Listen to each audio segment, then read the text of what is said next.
صحیح. تو اس وقت منہال جو ہے مولا کی خدمت میں آتا ہے اور کہتا ہے کہ مولا آپ ہر وقت گریہ کرتے ہیں، آپ ہر وقت روتے ہیں، عزاداری کرتے ہیں، آپ مجلس برپا کرتے ہیں. تو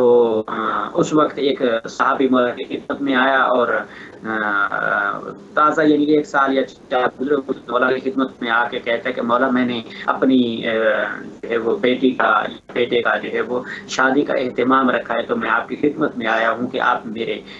بچے کی شادی میں شرکت فرمائے. تو اس وقت مولا کی آنکھوں سے آنسو برس پڑے اور کہتے ہیں کہ اے صحابی، کیا تو نہیں جانتا ہے کہ جب سے کربلا تباہ ہوئی ہے تو اس کے بعد اہل بیت جو ہے وہ کسی شادی میں شرکت نہیں کیا کرتے. ہاں ایک شرط کے اوپر میں تمہارے بچے کی شادی میں شرکت کروں گا. تو صحابی کہتے ہیں کہ مولا آپ بتائیں کون سی ایسی شرط ہے، آپ جو شرط کہیں گے مجھے قبول ہے. تو اس وقت سید سجاد نے کہا کہ اگر تم اس شادی کی محفل میں ہمارے جاتے شہداء امام حسین علیہ السلام کی مجلس کو بپا کرو گے تو ہم اہل بیت ضرور شرکت کریں گے. تو اس سبحان وقت اللہ. اس نے جو ہے وہ قبول کیا اور سید الشہداء جو ہے اس کے گھر تشریف لے کے گئے اور اس نے مولا کے لیے ایک مسند تیار کی تھی اور سید سجاد کو کہا کہ آئیے مولا آپ مسند کے اوپر تشریف رکھیں. مسند کے اوپر تشریف رکھی اور والے نے جب ذکر شروع کیا تو مولا نے خوب گریہ کی. تو اس وقت جب مصائب ختم ہو گیا اور ذکر محمد ختم ہو گیا تو اس جو مجلس اعزا کا والا تھا جس کے بچے کی شادی تھی تو وہ جب مولا کے مسند کو نگاہ کرتا ہے دیکھتا ہے کہ سید سجاد موجود نہیں ہے. تو اس وقت وہ پوچھنے لگتا ہے کہ مولا سجاد کہاں گئے. تو وہ صاحب کتاب کہتے ہیں کہ وہ صحابی نے جیسے دیکھا تو مولا سجاد جو ہے وہاں پر موجود تھے جہاں پر آنے والے آتے ہیں، دروازے والی جگہ پہ جہاں پہ ان کی نالین رکھی جاتی ہیں، تو وہاں پر موجود تھے. دوڑتا ہوا وہاں پہ گیا کہ مولا یہ آپ کا مقام کا، یہ آپ کی جگہ کھڑے ہونے کی نہیں ہے، اللہ آپ یہاں پر کیوں آ گئے ہیں؟ کیا کسی پڑھنے والے نے کچھ غلط پڑھ دیا ہے؟ کیا آپ کی شان میں کوئی کمی آ گئی ہے؟ تو اس وقت سید سجاد نے ان کی آنکھوں سے آنسو جاری ہو گیا. سید سجاد نے کہا کہ اے صحابی، کیا تم نہیں جانتا ہے کہ جس جگہ پہ میں آیا ہوا ہوں میں اپنے آنے والوں کا بھی استقبال کرتا ہوں اور جو میرے جد مظلوم کی مجلس میں عزاداری میں شرکت کیا ہے میں سجاد چاہتا ہوں کہ میں خود ان کا شکریہ ادا کروں. اللہ اکبر. تو مقام عزادار کے لیے ایک عزادار کی عزت و عظمت کے لیے اتنا کم ہے کہ سید سجاد خود اس محل میں اور اس عزاداری کی مجلس میں روز عزاداری میں شرکت کرتے ہیں اور ہر آنے والے کا شکریہ ادا کرتے ہیں کہ میں سجاد تمہارا شکریہ ادا کرتا ہوں کہ تم میرے جد مظلوم حسین کی مجلس میں اور عزاداری میں شرکت کرتے ہو. تو یہ جو سیرت معصومین علیہم السلام ہمارے پاس موجود ہے اور سید فاطمہ تو زہرا سلام اللہ علیہ بنت رسول اللہ جو ہے وہ فرماتی ہے کہ جو بھی غم حسین میں روئے یا رلائے یا رونے کی شکل بنائے میں زہرا اس کی جنت کی ضامن ہوں. یعنی عزاداری کوئی عام چیز نہیں ہے، ایک ایسی عظیم عبادت ہے جس کے بارے رسول کی بیٹی جو ہے وہ فرما رہی جنت کی ضامن ہوں. تو ایک ایسی عظیم عبادت جو ہمیں سیرت محمد و آل محمد سے ملتی ہے اور زیارت ناحیہ میں بلکہ خود امام زمان علیہ الصلوۃ والسلام صاحب کتاب لکھتا ہے کہ کربلا کی سرزمین کے اوپر جو ہے ہر جمعہ کو، بلکہ آپ خود سرزمین کربلا پہ موجود ہیں، خوش نصیب ہیں آپ خود جو ہے شب جمعہ، بعض مورخین کہتے ہیں جمعہ والے دن جو ہے وہ سید الشہداء جو ہے مقام امام زمان موجود ہے کربلا میں فرات کنارے پہ، وہاں پہ آ کے اپنے جد لوگ کو جو ہے وہ سلام پیش کرتے ہیں اور ایسے کلمات ادا کرتے ہیں جو کہ انسان کا جگر چھلنی کر دیتے ہیں. وہ سید الشہداء کے بارے میں وہ مظلومیت کے کلمات ادا کرتے ہیں کہ جو کہ ایک عام انسان کے سننے کے لیے وہ دل اور کلیجہ نہیں ہے، کہ جو فقط اور فقط وہ مظلومیت اگر کسی میں ہم تو سن کے روتے ہیں. جس سجاد نے دیکھا تھا تو اس سے اندازہ لگائیں کہ وہ کربلا کی مظلومیت اور وہ عزاداری کی وہ سیرت، اور وہیں سے چلتے ہوئے آخری نقطہ کہ جب کربلا میں مدینہ سے وہ قافلہ لوٹ کے کربلا پہنچا تو وہاں پر ورود کربلا کے مقام کے اوپر سید سجاد نے کربلا میں پہلی محفل جو ہے، پہلی مجلس اور پہلی عزاداری بپا کی اور تمام محمل کے لوگوں کو نیچے اتارا اور ایک مجلس اور محفل بپا کی. وہاں پر عزاداری سید الشہداء مظلوم کربلا امام حسین علیہ السلام بپا کی. وہاں سے یہ پیغام ملتا ہے، سید سجاد ہمیں پیغام دے رہے ہیں کہ کربلا کیا دنیا کا کوئی خطہ ہو، کوئی کونا ہو، کوئی جگہ ہو، وہاں پہ نہ لوگوں کی محتاجیت ہے، نہ پڑھنے والے، بلکہ چند لوگ بھی اکٹھے ہو کر حسین کی مظلومیت کے اوپر وہ فکر کر لیں تو وہ فکر بھی ان کی عبادت بن جاتی ہے، وہ عزاداری ان کی شفاعت اور نجات کا ذریعہ بن سکتی ہے۔ اور یہ سیرت پیغمبر اور سیرت ائمہ طاہرین علیہ السلام ہمیں درس دیتی ہے کہ اس عزاداری کی بقا کے لیے ہمیں جان اپنی کیوں نہ قربان کرنی پڑے، ہمیں کرنی چاہیے، ہمیں اپنی عزت و آبرو کیوں نہ قربان کرنی پڑے، ہمیں کرنی چاہیے، اور عزاداری کی بقا کے لیے ہمیں اپنی اولادوں کو بھی قربان کرنا پڑے، کرنا چاہیے، لیکن عزاداری سید الشہداء کو نہیں چھوڑنا چاہیے، اور پیغام کربلا کو ہر جگہ پر، ہر زبان سے، ہر محفل میں، ہر جگہ پر، ہر مقام ضرور پہنچانا چاہیے۔ بے شک بے شک قبلہ، بہت اچھے طریقے سے آپ نے وضاحت فرمائی۔ آخر میں قبلہ ٹائم ہمارے پاس تقریباً 6 سے 7 منٹ کا ٹائم بچا ہے، اور ایک سوال میں مزید آپ کی خدمت میں عرض کروں۔ آپ نے بہت خوبصورتی سے بیان فرمایا، بے شک حضرت امام سجاد علیہ السلام حضرت سید الشہداء علیہ السلام کے بہت بڑے عزادار ہیں، لیکن ہمارے وارث حقیقی امام زمانہ علیہ السلام جو کہ اس وقت کے امام ہے، اس عنوان سے میں ایک سوال آپ کی خدمت میں پیش کروں کہ کیا حضرت امام زمانہ علیہ السلام بھی اپنے جد بزرگوار حضرت سید الشہداء علیہ السلام کے عزادار ہیں؟ اس پر بھی اگر ایک روشنی آپ فرمائیں۔ تقریباً 6-7 منٹ کا ٹائم ہے، بسم اللہ کیجیے۔ جی جزاکم اللہ، سلامت رہیں انشاءاللہ۔ بہرحال آپ لوگوں کا شکر گزار بھی ہوں، اور دوستان کا بھی بہرحال شکر گزار۔ میں وقت میں یہ علم کا ایک ایسا بے قرار سمندر ہے کہ جس میں جتنی بھی خوشبو حاصل کرنے کی کوشش کی جائے تو انسان اس سطح معرفت تک نہیں پہنچ سکتا ہے۔ تو بہرحال یہ جو عزاداری ہے، سید خود یہاں پر رسول خدا نے اس کے اوپر اپنے آپ کو عزادار بنایا۔ سب سے پہلا عزادار جو ہے وہ رسول خدا صلی اللہ علیہ وسلم ہے، جو حسین کی زندگی میں عزاداری کی۔ اس کے بعد ہمارے پاس ائمہ طاہرین علیہ السلام کی وہ زندگانی جسے ہم بیان کریں، اس کے بعد معرفت منتظر کے موضوع سے ارتباط کے مختصرا میں آپ احمد کو تمام کرنا چاہوں گا کہ خود امام زمان اجل اللہ تعالی فرجہ الشریف جو ہے وہ صرف نہ یہ کہ بلکہ 3-4 مقامات ایسے ہیں کہ جہاں پر خود امام زمان علیہ السلام گریہ کرتے ہیں۔ گریہ ایک پہلا مقام وہ یہ ہے کہ اپنے مومن کے لیے بھی گریہ کرتے ہیں۔ صحیح۔ کب؟ ہر شب جمعہ کو نامہ اعمال مومن کے خدمت پہ پہنچتے ہیں، اس وقت اچھے ان کے حق میں دعا کرتے ہیں، اور جب وہ مقصد حسین سے ہٹ جاتے ہیں اور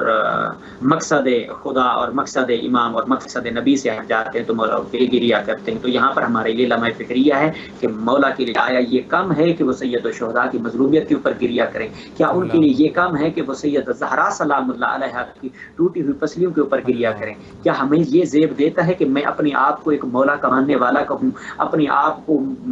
جو ہے وہ امام زمانہ کا سپاہی ہونے کا دعویٰ کروں، اور اپنے آپ کو جو ہے وہ مولا کے ساتھ معشور ہونے کی دعائیں مانگوں، لیکن مولا میرے کردار اور میرے عمل کی وجہ سے گریہ کریں؟ ایسا نہیں کرنا چاہیے، بلکہ عزادار کو چاہیے جو اپنے آپ کو عزادار کہلواتا ہے وہ ایسا عزادار ہو کہ جو جس طرح سے عزاداری سید سجاد نے کی ہے معرفت کے ساتھ، ویسے عزادار ہونا چاہیے جیسے امام زمان علیہ السلام سید الشہداء کے لیے عزادار، بلکہ زیارت ناہیہ میں جملے ملتے ہیں اور سرکار خود فرماتے ہیں سلام ہو میرے اس جد کے اوپر کہ جسے پیاسا شہید کیا گیا، سلام ہو میرے اس جد کے اوپر کہ جسے بھوکا جو ہے وہ ذبح کیا گیا، سلام ہو میرے کربلا کے اس عظیم جد کے اوپر جس نے محمد مصطفیٰ کا کلمہ بچانے کے لیے اس کے کنبے کی عصمت دری کی گئی، سلام ہو میرے اس مظلوم جد کے اوپر کہ جس نے کربلا میں آ کر خدا کی وحدانیت اور خدا کے کلام کو اور خدا کے مقصد کو بچانے کے لیے اپنی قربانی کو پیش کیا۔ اور خود امام زمان علیہ السلام سید الشہداء کا جو ہے ان کی مظلومیت کے اوپر گریہ کرتے، نہ کہ صرف گریہ کرتے بلکہ انہیں منتقم زہرا بھی کہا جاتا ہے، اور اہل بیت علیہ السلام کے اوپر جو ظلم ڈھائے گئے ان ظلم کا حساب بھی خود امام زمان اجل اللہ تعالی فرجہ الشریف جو ہے وہ لیں گے۔ اور یہاں پر میں ایک جملہ بین بریکٹ بین قوسین یہاں بیان کرتا جاؤں گا کہ خود آیت اللہ بہجت فرماتے ہیں، ان سے سوال کیا گیا کہ آغا امام زمان علیہ السلام کو منتقم سیدہ زہرا بھی کہا جاتا ہے، اور تاریخ میں یہ ملتا ہے کہ امام زمان علیہ السلام اپنے جد امجد امام حسین علیہ السلام کے اوپر ظلم کرنے والوں سے انتقام بھی لیں گے، اور جس زمانے میں ان کا ظہور ہوگا اس زمانے میں جتنی یزیدی افکار ہوں گے اور جو یزید کی کردار کے اوپر ان کی حمایت کرنے والے اور حسین کی مظلومیت اور اس کے حق کا ساتھ نہ دینے والوں سے وہ حساب لیں گے۔ تو اس حساب سے مراد کیا ہے؟ تو وہاں پر انہوں نے کہا کہ اس سے ان کا اس بات اور بہترین لطیف جملہ ہے، آیت اللہ بہجت فرماتے ہیں کہ اس سے مراد یہ ہے کہ سب سے عظیم عزادار جو اس کائنات میں اب بھی اگر کوئی موجود ہے ائمہ طاہرین علیہ الصلوۃ والسلام سے، تو وہ امام زمان اجل اللہ تعالی فرج و شریف ہے۔ تو وہ سوال کرنے والے نے کہا کہ آقا میں سمجھا نہیں ہوں، حساب کرنے والا اور عزادار ہونے سے اس کا ارتباط کیا ہے، میرے لیے واضح فرمائے، میری فہم و فراست میں یہ بات سمجھ نہیں آ رہی۔ تو آقا نے کہا